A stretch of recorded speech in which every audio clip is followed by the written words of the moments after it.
From iPhone 11 to iPhone 13 Pro. Wow! Yes po, nag-upgrade na nga tayo ng cellphone dahil hindi na kinakaya ng storage ko. Kaya naman tara at samahan nyo ako na bumili ng cellphone para naman malaman nyo kung paano ko to nabili at kung magkano. Sino may pake? Ala. Sabado nga guys, ay finally na nakapag-desisyon na ako na bumili na talaga ng bagong cellphone. Pero bago nga dyan ay nag-withdraw muna ako ng cash dahil sabi ko gusto ko yung ipang babayad ko ay dadaan muna sa mga kamay ko para naman feel na feel ko talaga yung perang pinaghirapan ko 30,000 nga yung withdraw ko dyan at nag-search naman ako kung magkano yung target na cellphone ko at pasok naman yung budget ko. At pagkatapos nga ng duty dyan ay papunta na kami sa lugar ng pagbibilhan namin sa Green Hills. At so far pangatlong beses ko na nabibili ng cellphone sa Green Hills kaya naman proven and tested. Sumakay na lang nga kami dyan ng MRT kasama yung katrabaho ko at bababa ako dyan ng Ortigas at dun kami magmimit ng baby ko. Baby ko? Galing nga siya ng Pasay dahil dun siya nagtatrabaho tapos ako naman dito sa Quezon City kaya naman LDR kami. LDR na parang hindi twice a week nagkikita, ano? Diyan nga ay nakarating na ako at nauna akong bumaba sa boyfriend ko kaya naman pinagalitan ko siya. Cheries! First time ko lang talagang mauna sa meet-up at laging siya yung nauuna. Mas magagalit pa talaga siya sa akin pag siya pa yung nauna kasi mas malapit yung Quezon City sa Ortigas. Pero maya-maya lang din ay dumating na siya dyan at pagod na pagod nga as usual kasi ang init sa Pilipinas. Pero okay lang na mapagod, at least may kasama sa pagbibili ng cellphone.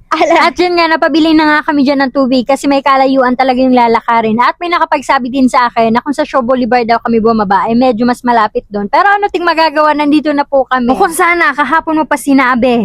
Ala, nagal. Pero isang jeep lang naman dyan yung sakay. Tapos yun na, nasa may Green Hills na kami. At dyan nga at naglalakad na kami at tinanong nga ako dyan ni Adi kung magkano daw yung budget ko. Ang sabi ko naman sa kanya ay 30,000. Sabay sabi siya, ano ka? Anak ng CEO? Ala. Tapos dyan habang naglalakad nga kami ay minadaanan kami na bouquet of flowers. Kaya naman itinulak ko siya para naman makaramdam.